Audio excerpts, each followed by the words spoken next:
Hi everyone, my name is Haley and I work for Spiral, which is a Bitcoin open source initiative at Block. Today we're going to be discussing about what it's like to work in the Bitcoin ecosystem and the various ways to get started. We have an amazing group of panelists who come from all around the world and are all doing very different things to help scale Bitcoin adoption. We have Abubakar, who is a Nigerian Bitcoiner who invests in Bitcoin companies, works on Bitcoin Core, and also helps out with Kala and Btrust. Pavlenex has worked as a product manager in the open source space for 6 years. He's a Spiral grantee who spends most of his time on BTC server and building a stronger Bitcoin community in Serbia. Daniel hosts a Bitcoin podcast and also co-founded the largest organization of Bitcoiners, community Bitcoiners in Germany. In addition, he helps with a consulting agency that helps people develop a business case for Bitcoin in large organizations. Stephan is a Brink grantee who spends most of his time on Bitcoin Core and training African developers as part of the Kala program. We're very excited to be here today and in Prague. And to start things off, I'd love to hear from all the panelists briefly to tell us about why they wanted to work on Bitcoin in the first place. Sure, it's great to be here in Prague. Prague is an amazing city, to be honest. Yeah, so why am I in Bitcoin? It's pretty straightforward. It's really, at the end of the day, to try and make a difference, try and help out to this large global community effort, and it's definitely for the people, to be honest. Great people, trying to see how we could help out make freedom money for everyone possible. Yeah, for me, it was mostly in the beginning just working with really awesome people that I admired, and it felt surreal that I can work with all of these geniuses around me, that it's so easy to get their opinion and that everybody is so open to work. And for me, coming from a country of Serbia, it just felt surreal that all new world opens to you when you work in Bitcoin. And honestly, in the beginning, it was just having fun and working with friends. And I think it's 6 years after, it's still like that, just have fun and work with friends.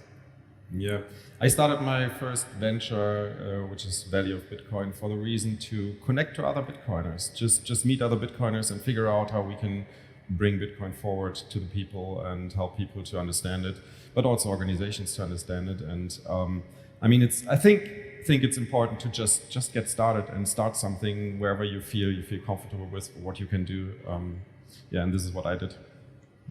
Yeah, and I think also besides working on something that I think most of us believe can actually improve the lives of quite a few people worldwide, echoing what Bob said is like just the people that you get to work with, especially because of mine in the development side is the only field I really know well, is the level of depth of collaboration that you have is really quite crazy. Bitcoin Core often, the complaint that things move quite slowly in Bitcoin is definitely true and sometimes frustrating, but also the level of depth of review and analysis and research that you get is intellectually very challenging, and that to me is something that keeps, when I wake up in the morning, I'm excited about kind of learning more and having that collaboration every day. So as I mentioned before, there are various different career paths in Bitcoin. One can take the more traditional route and apply for a job at a Bitcoin company. However, you can also work in the open source space, create your own job, or even start your own Bitcoin company. Abubakar, since you have a lot of experience with this, do you mind elaborating on this? Sure, so I think an interesting thing, or should I say, one way to look at careers in Bitcoin is more holistically, like Haley just alluded to. So it's not just devs in general that have occupations in Bitcoin, even though we're pretty still early stage and we need a lot of devs, but it's a whole array of people. So whether you're an influencer, whether you're just a person who has like a marketing background, the interesting thing about the Bitcoin space for careers is that the requirements on people's end it's not really too high. Typically, a lot of people have varying backgrounds in the Bitcoin space. You have people coming from an accounting background, economics, ending up in some unrelated part of the Bitcoin space. And a very interesting part of that really is not only the fact that there's this wide range of people that can come to the space, but also the job that you get to create for yourself. So 5 years ago, or maybe even 6 years ago, I wouldn't have imagined that there will be such a thing as like a Bitcoin VC to begin with, or to be a Bitcoin core contributor, for example. And these are things that I think people should be like take a look at and say, this is something where I can map my own territory as opposed to like a predefined path, which provides the amount of flexibility and opportunity that I think people could really build long-term career paths really. So I think it's one of those things where look at the skills you have and see if there's anything that matches. If there isn't anything, you start it. Yeah, I mean, I completely agree with that. My career path is a bit different, so mine was like a bit, I found my Bitcoin career through open source, and I like to dumb things down, so if I wasn't working in Bitcoin, I would be probably selling t-shirts online. That's what I like to say, and that's really true. So just by doing that, I was able to find open source project that allowed it to accept Bitcoin payments, BTC Pay server. I got engaged with the community, I started interacting, provided my inputs, which were not really technical. Like people usually say that I'm either a technical or developer, but I'm actually really neither of those two, and my teams can attest for that. So you just try to ask a lot of questions, try to learn, try to get as much input as you can, and any contribution matters, and it doesn't matter what is your background. And specifically for open source, we in BTC Pay server sometimes get people that ask us, oh, can I send you my resume? And we're like, no, that's not how things work, just join us. We have a lot of work to do together, let's be friends, let's build this open source technology together, and there are no barriers basically. So building Bitcoin careers and Bitcoin careers in general are very easy, you just have to find your way through it. It takes a little bit of patience, but for me personally, open source ways, also Ali was really the one that got me in. Yeah, I think it's not only important for the open source space to just get started and make yourself a name in the overall Bitcoin space and demonstrate your proof of work basically. Even if you want to get hired by a Bitcoin company which is not doing open source, they typically ask or look into your profiles, your social media profiles, how active you are promoting Bitcoin, what you're doing with Bitcoin, what is the work you did in the communities. And I think just first join a community and look where there's some work in the community, where you can do some stuff. There's always something to do, and I think this is the most important first step towards a Bitcoin career. Build a network and demonstrate your proof of work. And how can you do this? I think it's important to stick with what you can. So what you're doing now, what is your experience in life, and transform that into Bitcoin and figure out how you can use this to bring Bitcoin to the people. I think besides focusing on like skills and experience and like where do I fit within this existing industry, I think just starting from what do I need, like where can Bitcoin actually help me improve my life, can be a small thing, can be a big thing. And starting from that perspective is an alternative approach. It's a bit more, I guess, entrepreneurial, it's a bit more innovative because you're starting from nothing and you're figuring out if it's important, if it works. But personally, I think that's the more kind of exciting part of it. Like we have no idea where the Bitcoin industry is going to evolve towards. We're still just building out the very basic protocol stuff, but we haven't gone to the crazy, what is it unlock stage. And I think that's going to be coming from people's desires, needs, wants, to which they also may acquire the skills and experiences that they need to actually go there. Maybe one aspect which is also important, I think, if you want to land a Bitcoin job, you typically, and I mean, of course, in open source, you can just jump on it and just contribute. But if you want to join a Bitcoin company, get paid, and so on, typically it's not goes through the way just applying. So typically you need to get an intro through other Bitcoiners, and I think this is why a network is super important. Yeah, you touched on a great point in terms of making yourself more hireable. How does doing free open source work help you, one, become more hireable, and two, kind of build up that portfolio and develop your skills? You kind of all have done various things, so I'd love to hear your thoughts, and if you think that someone should, on the side, start contributing to a free and open source project if they're looking to build their career in Bitcoin. You're basically, as you said, through open source work, you get access to all these awesome projects. So you should, in my opinion, focus on projects that you personally like and use and find useful. If it's an early project, like in the early stage, it is much easier to get your ideas around and just become part of the core team. If the project is a little bit more mature, it takes more patience to get into that project, but it's not impossible, of course. I like how Connor from Spiral, he always says, I'm just trying to be useful, that's all. And that's literally it in open source. Just try to make yourself useful, see how you can help, and try not to impose yourself or your opinions too much. Just try to be a team player, because at the end of the day, it's a team game. So try to help the team, and you will basically then figure out, because in open source you don't have positions, right? My position is I'm janitor for BTC Pay server. I'm not, yeah, we call it a PM, but it's not really a PM. I'm just trying to clean things up, organize issues. And I learned that through basically practicing. I wasn't a PM before open source. And even I had no idea that I was a PM. I had no idea what it means, to be honest, really.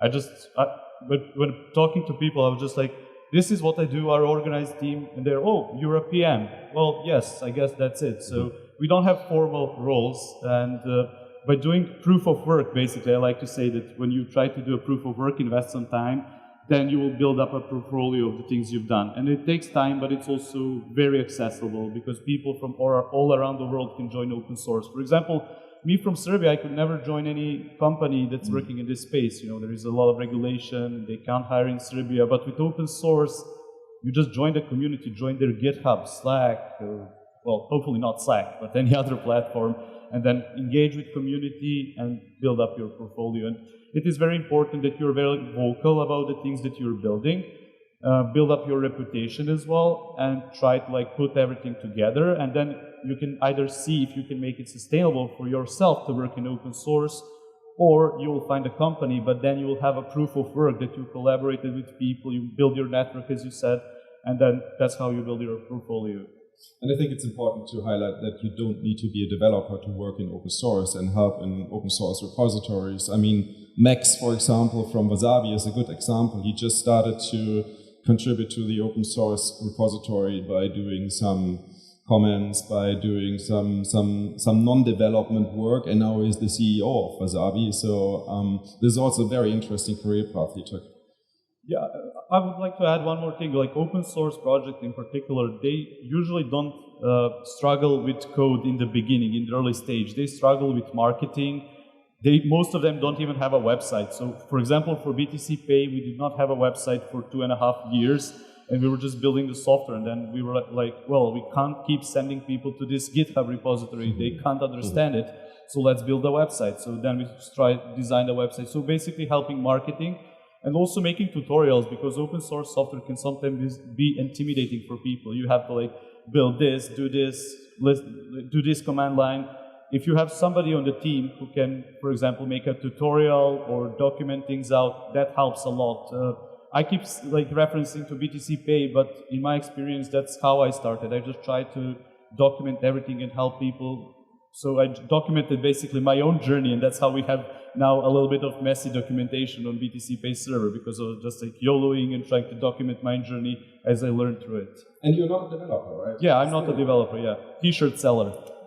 I think a beautiful aspect as well is how transferable it is. Like if you're currently working in a non-Bitcoin or a non-open source company, just trying to make some contributions to open source repositories, whether it's code or anything else, that kind of knowledge you can visibly show to your next employer that I have done that work, and you can see exactly what I've done because the code is all public. So it strengthens your own position as a potential employee for a new job. I used to hire quite a few people in my old job, and the first thing I did before I wrote the CV was just check like, do they have a GitHub profile? And usually they did, but there was nothing on it. So I was like, okay, I guess I'll read the CV then. But if people have a strong GitHub profile with like good code on there, or for non-technical jobs, like any kind of open work, that just makes the job so much easier because you can see already from just like 3 minutes of scrolling through it, they're probably going to be a decent fit for at least a good interview, and it just speeds up the hiring process if you have a strong open source profile. Speaking of working in open source and getting involved in projects, is there a technical component that you do need to know? There is kind of this reputation that Bitcoin's very technical and you maybe need to be a protocol expert, but is that realistic, or should you actually spend some time getting to know the technology? Stephan, I would love to know your opinion as a core developer, maybe watching other people get into the space who maybe aren't developers and what has helped them. Yeah, it's difficult to predict the future, I think. Personally, I find it difficult to believe that the entire population would need to be some resemblance of protocol experts. I don't think that's likely nor required. But then again, we are still early. I think especially in terms of the way that we've built out our economy, like it's still very much not Bitcoin focused. So at this early stage, as we're building products, as we're trying to envision what this future would look like, I think having a at least reasonable, ideally strong protocol knowledge is going to get you ahead. Like we don't know yet how this is going to progress. So if you understand where things are at the moment and what the current developments are, that is just going to give you an advantage. It doesn't mean that you have to be an expert, I think, before you can contribute. If you just have a high-level understanding of how the protocol works, that's already good enough to get started. But I do think a good grasp is can be helpful for most jobs, even if you're not a developer. Yeah, and I would say too, like putting in that proof of work to learn about Bitcoin also, you learn a lot along the way, and a big part of Bitcoin is the ethos, and it is important to spend time learning and understanding and meeting people. I'm not sure if you would all agree with that. I think in order to be able to contribute to open source projects, it's kind of important to understand some concepts. You don't need to be able to program, but at least to follow the technical ideas behind it and be able to understand it and grasp it and kind of translate it with your own languages to explain someone else how it works. I think this is something which is definitely needed, and but if you're at that point, you already did the proof of work, and this is also a good start moving forward. Definitely, and I think just to also highlight, I guess, the journey in general. First and foremost, if you're trying to get into open source now, it's really the best time. A few years ago, especially, a lot of you guys will definitely know, and some of the folks in the crowd too that are involved in the Bitcoin open source space, there wasn't exactly like a mapped out way of how you get started. Typically, you were a dev, or actually, weirdly enough, in my case, you're not a dev and you just want to get in and see exactly how you can contribute. It's one of those things where the most helpful things I found, and at least based on like programs we've run in Gala and the feedback we've gotten, is documentation, humility, which is, humility, as well as ensuring that you're constantly learning and constantly asking questions. Because the main issue typically is people get into open source, they try to contribute to, I don't know, some pull request or something like that. There's a lot of assumptions typically on their end when they're new to the project side. They don't know what the dynamics is exactly when it comes to how to communicate to people, how to ask questions, how not to be rude. Because again, a lot of the projects in the Bitcoin space are global. So things that might be colloquially acceptable are not necessarily translatable all across different geographies. So it's a case of understanding exactly the social context of each project and making sure that you're focusing in on things that you know you can do, and then gradually building up, like Stephan said. It's really it's a slow process, but you eventually get there. And it's really not that difficult to do. So you just need an internet connection. I mean, I was in Africa when I did it. So like, it's really one of those things where it's very flexible for you to get in. Yeah. And also, just because it's open source, it doesn't mean that you can just come and change everything and do whatever you like.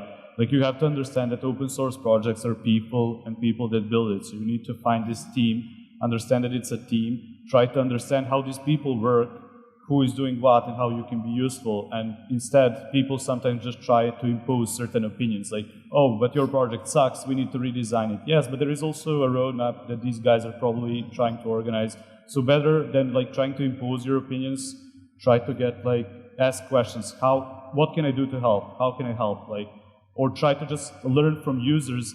If it's like a project that is like in the infancy stage, there will be users that will be asking questions. And for example, for non-technical people, I would recommend them to just be the support guy. That helps a lot. Try to explain the project to people, try to document the questions that users have, because developers, they usually are aware of these problems, but they always forget about it. So from non-tech perspective, just try to organize those issues that they have, document them, and then developers will understand. Because it's easier to understand to like make a change by backing it up with a reason or data. You can say, hey, X amount of users are confused by this, let's try to make it happen. Instead of saying your website design sucks, or like, that's how people usually approach open source.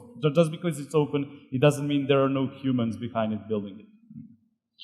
And I guess maybe also in addition to the more technical protocol side of things, what I've heard from my work with Carla is that most employers, the number one thing they care about is not so much the exact skills, but first and foremost, the culture. Like, do you understand what it means to work in a Bitcoin context? Do you understand what it means to be decentralized?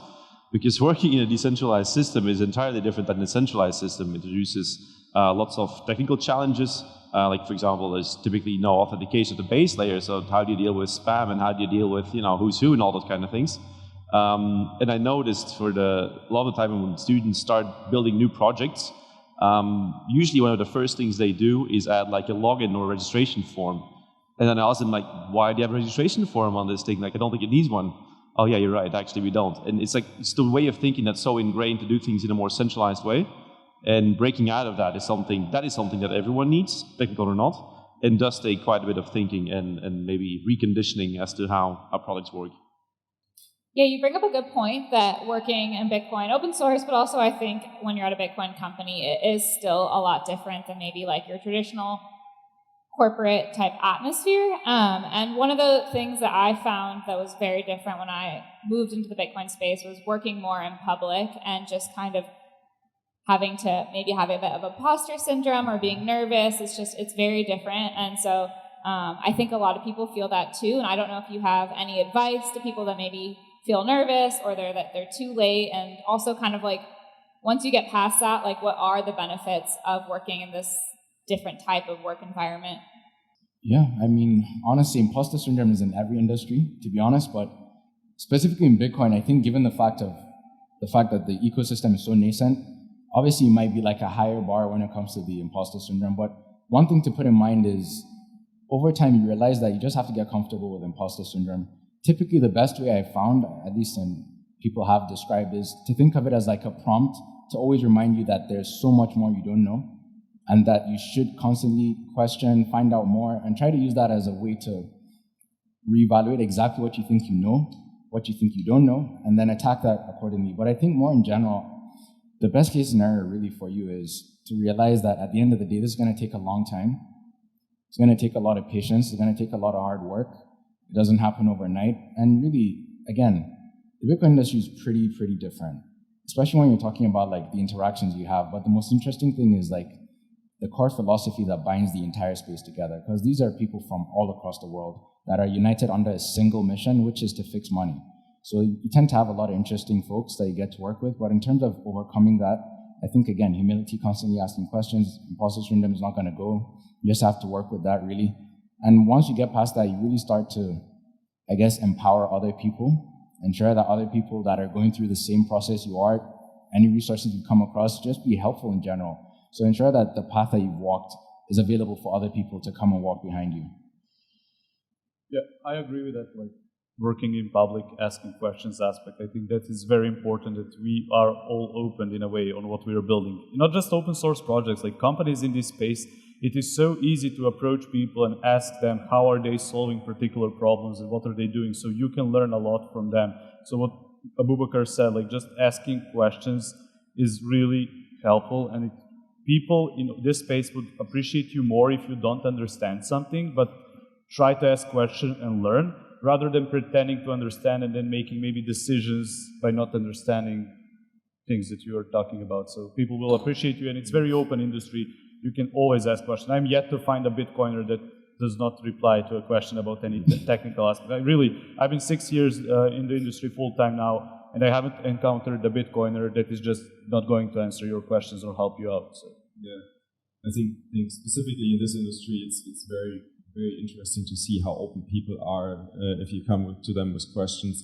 And it feels like kind of we are all working in one super large organization, but in different departments, and everybody is kind of trying to help each other, although they are competing with each other in some aspects. But it's a really open space, so don't hesitate to ask questions, even to people you think they might be out of reach or too famous or whatever. The openness also comes with drawbacks, right? Like, it's all in the public, so if you say something stupid, if you do something stupid, it's all visible right away. So I guess the trick is just also to get comfortable with that. Like, everyone has failed a bunch here, and just don't take it personal. Just try, do things, and like, be humble. I think that's very important. Just take feedback, take advice, because you will progress, you will go through those mistakes. But it is daunting. I think I know, like, the first times that I made public contributions, I was very scared to push that button to make it go public. But it gets better. It doesn't go away ever, but it gets better. Yeah, and honestly, just to tap off of what you said, Stephan, it's pretty interesting because in the Bitcoin space, because everything is all in the open, it means your reputation is transferable across all the communities that you have. So it's also interesting from the proof of work point of view, because all the work you've probably done that might be unrelated but is still Bitcoin from a different community can now be evaluated by other communities. Because again, the most important thing in the Bitcoin industry, especially for people seeking jobs or trying to get in, is that no one cares about your credentials. It's really about what you're able to do, which is why the proof of work is very, very important. So that should be like the number one priority. Ensure you're treating people really good. Ensure like you're doing things you say you will, all that kind of stuff. So like your reputation is easily portable at the end of the day. So no silos, open, and just build cool shit, really. I think you raised a really good point, Abubakar. Like, no one in the Bitcoin space comes from a Bitcoin background because it just hasn't existed yet. So we're all doing this like initially without knowing what the hell we were doing. So everyone has gone through that steep learning curve. And even though Bitcoin has been around for more than a decade now, it's still pretty early in terms of what we're building. So don't feel like you're sticking out because you don't come from whatever background that you think you need to work in Bitcoin. It really is just based on your passion, and if you're passionate about something, you can pick up the skills and you can start doing the work pretty quickly. As people who have been working in Bitcoin for some time, what do you think that Bitcoin maybe needs more of? Like, what type of opportunities should people be looking to partake in or maybe create for themselves? Like, what would be great for people to look into? I think what Bitcoin is missing right now is people from marketing and sales who are able to sell all these open source products to the right users. I think this is definitely something. If you're in sales, if you're in marketing, if you're somehow in business development, find your way into Bitcoin from this perspective. There's a lot of room for you to join different teams and different kind of communities to help facilitate that. Yeah, it's pretty interesting that you bring that up too, because again, it's back to ensuring that, or making it public really to people that is not really dev focused at the end of the day, or dev exclusive, I should say. It's really a case of, it's a community, and back to Haley's point as well, and what we've been saying, there's no central structures for a lot of the things that you typically expect in an industry, like a marketing department. There's no onboarding department for Bitcoin, for example. There's no how do I use Bitcoin securely department. There's no, I made a mistake with a transaction department. So really, it's a case of saying, okay, the little knowledge that I know, because at the end of the day, you don't need to know a ton for you to contribute like actual education in the space. And to get back to your question, it's definitely a lot of education. I think that's probably one of the primary things that we will have to keep maintaining as like the foundation of the space, to ensure that people have some place to go to when they aren't clear exactly how to start or what they're doing, or possibly even how to make themselves useful. So I think on the education front is really widespread. If you're developer-oriented, there are a couple of things, Gala, all that kind of stuff, dev meetups, but even if just you're a pleb and really you just want to help connect Bitcoiners, I think is very, very important that you start connecting with local Bitcoiners around you and making sure that you have that community, because at the end of the day, Bitcoiners are virtually everywhere around the world, so it's very important for us to use existing communities, or at least build existing communities, so that at the end of the day we have like a full-fledged global super, super strong community that like feeds back into local communities. So I think, yeah, it's one of those things where you should really try and see how you could help locally and not just say, I'm only going to be useful when I know X amount about Bitcoin. Really, you don't know, like just telling people how to download a wallet could change their lives forever. Really. Yeah, I also agree that we need more marketing and salespeople. We as builders, especially in open source, are very, oh no, we don't like marketing, we don't like sales, but actually we are at a stage where we have built so many awesome projects, so many protocol level stuff, great companies started. We just need to burst this bubble, and I think we are getting there. We need people who actually understand how to integrate Bitcoin within existing systems and also try to think of how they can solve these problems. So we are there. We just need maybe not sales or marketing, but people who actually understand how we can now push this technology to masses. And maybe those people will be here in 2-3 years, but I'm very confident that we are just there. It'll burst very soon. Yeah, and we see it in Germany, or at least I see it in Germany, that there are more and more people just popping up and selling open source software to small shops, to small organizations, or even larger organizations. And they don't even join the open source teams. They just see an opportunity to help others to integrate these open source solutions and find a business model on that. And I think this is, you can work for Bitcoin, you can create your own Bitcoin job, even with open source, in the way you create your own company and your own way of building a business model on top of these open source solutions. being an active participant, right? Like I think in terms of communities, but also in terms of the products that you use. If you use a certain piece of software, if you use an excellent vSpace server, then try and engage with the community. Try and voice, the issues that you have, the ideas you have for improving things. It's all open source, and the contributions that you make will help you figure out where you enjoy fitting in, where you enjoy contributing, if it's a culture fit, if it's a technology fit, and so forth. And honestly, like getting feedback on your products is something, at least for Bitcoin Core, like we need way more feedback. So please just like run the software and see how it works for you, what you need to change, and tell us. And I'm guessing that's true for most of the things people work here. Like we need to hear what people actually want to have. And then if you talk with us, then you might eventually like work with us and kind of contribute that way. Yeah, definitely. I think just to give at least one line or at least one core idea people should take away from this is Bitcoin started as a community effort and is only going to continue as a community effort. So in terms of accountability or who should do what, at the end of the day, it's really up to us. If Bitcoin succeeds, it's because of the community. If it fails, it's because of the community. So it's really about that sort of, I guess, internalizing that self-accountability to say, the small I know or the little I know, if I'm a language translator, let me just do my efforts in trying to just push Bitcoin to people that actually need it.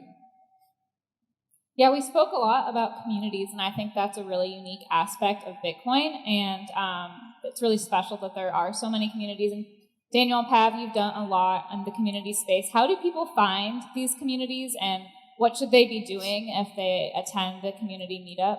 Mm-hmm. Yeah, it's a good question. So I think somehow start to be involved in communities. First of all, maybe look if there's an existing community locally where you are living. Find the peers which are near to you first, and then extend the network. If you don't see any community nearby, start your own community. I mean, 21 is a very good way and a very good blueprint to start a community. For example, in Germany, as Dennis yesterday presented, this grew like crazy. In every city there is a local meetup with their own branding, with their own logo and everything. And this is like all initiated by individuals who wanted to connect with other Bitcoiners. And of course, once you do this, you pop up at the Bitcoiners. The Bitcoiners see you, they see you are building something, and from that perspective, they will look at you and ask you, hey, do you want to join my company? Or I have a job maybe at this company for you, or something like this. So I think the network part is community building part is really important. And the other aspect here is you can do the proof of work that way in a really easy way. Just be constant behind creating content or communicating with your local community and let it grow. And then the Bitcoiners who need help will find you, or you will find the Bitcoiners who need help. Yeah, so just to add quickly on that, what we realized is that when people are actually physically together, just like all of us in the conferences, it is way easier to get input and to learn things and just to like build things. We are seeing, like, for example, we have Bitcoin Hub in Belgrade where we try to gather all of these Bitcoin builders who want to do Bitcoin or are like trying to get into Bitcoin as a career. What we are basically doing there is just getting them together and then just talking about Bitcoin while we work maybe on other stuff. But like when you're in a physical space, it is way easier to just learn and absorb that knowledge. And then you get all sorts of problems that you can solve together. So I encourage people, if you don't have, as you said, local community yet, start it. I understand it may be hard, but just if there is 3 of you, that's already a community and it will grow. So just start a local community, it helps.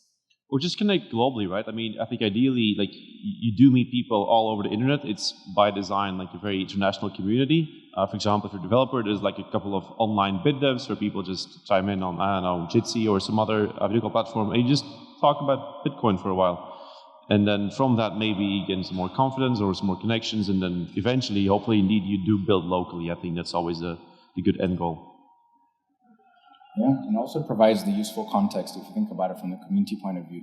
Because back to the conversation we're having about the requirements on your end to transition into a Bitcoin career, it's really a case where the more communities we have, the easier it is for people to get that background knowledge about Bitcoin, specifically on the philosophical angle, exactly what things are really could be solved with Bitcoin, or even things that a lot of people aren't necessarily thinking about in the space. A lot of those ideas typically come out of those type of community meetups, whether it's the bit devs, heck, even just 4 guys that know about Bitcoin that came to meet in a bar sometime, things around that. So yeah, community definitely plays a role on multiple fronts. In addition to attending community meetups and getting involved in open source projects, I think a huge part of kind of starting your career in Bitcoin is starting to build your own brand and to kind of, be able to promote yourself a little bit because it is very global and different. And so can you talk a little bit about the importance of maybe kind of building your brand and kind of what that looks like and any advice to people that are starting to do that? I think what Abubakar said is very interesting, that if you start building something in a community, it's transportable into another community. So it's because, and this is probably important, you need to build these communities in the open.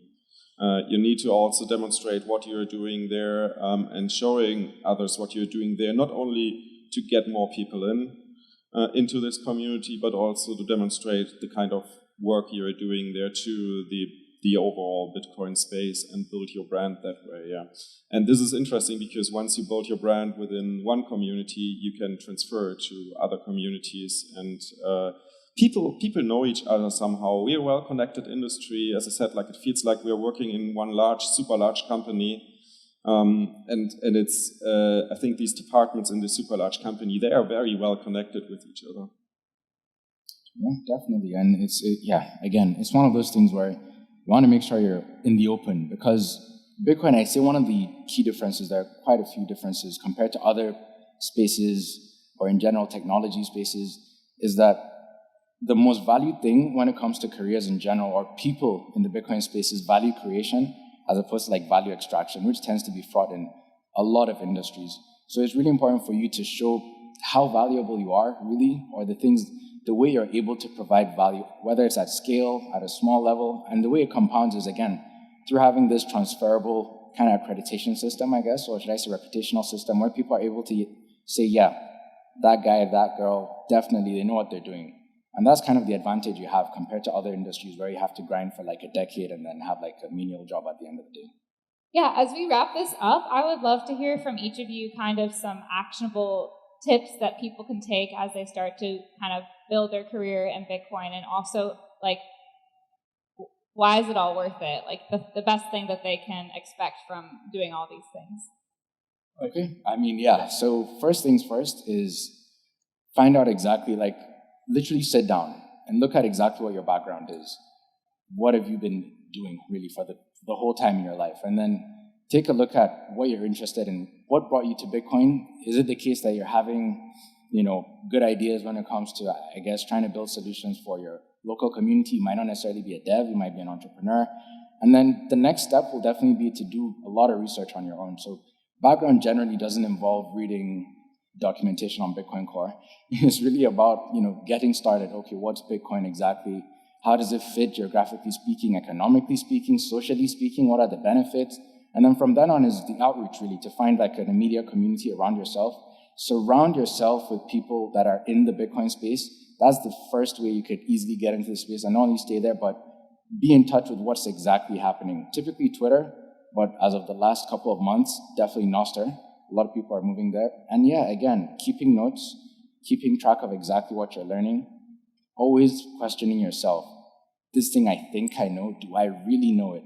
That really helps out a lot, because at the end of the day, the space is fast moving. A lot of things are happening. So it's a case of constantly trying to upskill yourself. And for entrepreneurs, there's nothing to worry about.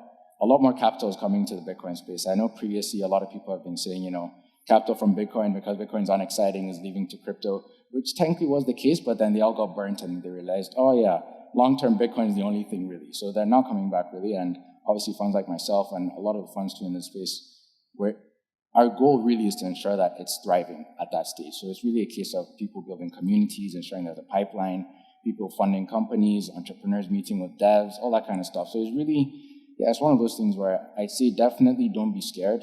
The space is really open, trust me. Like, you're a few hops away from like a sailor, for example. Like, I really mean it. So yeah, just have fun and take it easy. Honestly, it's a great space, great people, and yeah, Bitcoin's amazing. Yeah. Also, I'm sure that here we have a lot of people that are in that transitional phase where they're like doing fiat job, but they would really like to do Bitcoin and are trying but don't know how. Don't quit your job yet. That's my recommendation. You have to provide for your family. do Bitcoin in your spare time. Few hours a week is enough. Find a project that is maybe in the early stage or some project that you see. As Abubakar said, be aware of your skill set and how you can help. Build a reputation. Do Nostr, do Twitter. Try to document everything. Put it out in public, and I'm sure pretty soon you'll find your way under your spot under the sun in the Bitcoin space. Just takes a little bit of more time and patience. And maybe even start earlier. Just go to a local community or to an online community and ask what you can contribute. Is there something they need help of, or just think about what you can do good and just contribute to these communities, or build your own community with this blueprint of 21 World. But I think, as you mentioned, it's important don't quit your fiat job immediately. I know a lot of people who did this. This is a lot of pain. It takes time to really earn money with a Bitcoin job and get to a Bitcoin job. So I think this is important, and maybe also instead of joining a Bitcoin company, an open source project, or starting your own Bitcoin company, think about how you can infiltrate your fiat job and convert it into a Bitcoin job. And if you want to learn more about this, join my presentation at 3:15. And I guess, yeah, finally, it's going to be daunting. Like, probably you'll have a hard time figuring out what your path is going to be, but that's fine. Like, as I mentioned, we all come from non-traditional backgrounds, so we all did that. And I think a very helpful tip is also try and document your learning process. It's something we encourage our students at Khalil to do as well, is write blog posts, write whatever it is that you use to document your learnings, the things that you found difficult, interesting, weird, whatever, write them down. People like you will benefit from that, and you'll build a reputation doing it, and you'll have a more fun time learning. So I think writing is very helpful. And just go for it, but not too fast. Great. Well, thank you so much for sharing all your stories and tips for everyone. And I wish everyone the best of luck as they continue their journey onto Team Bitcoin. Yeah, let's do it. Let's go.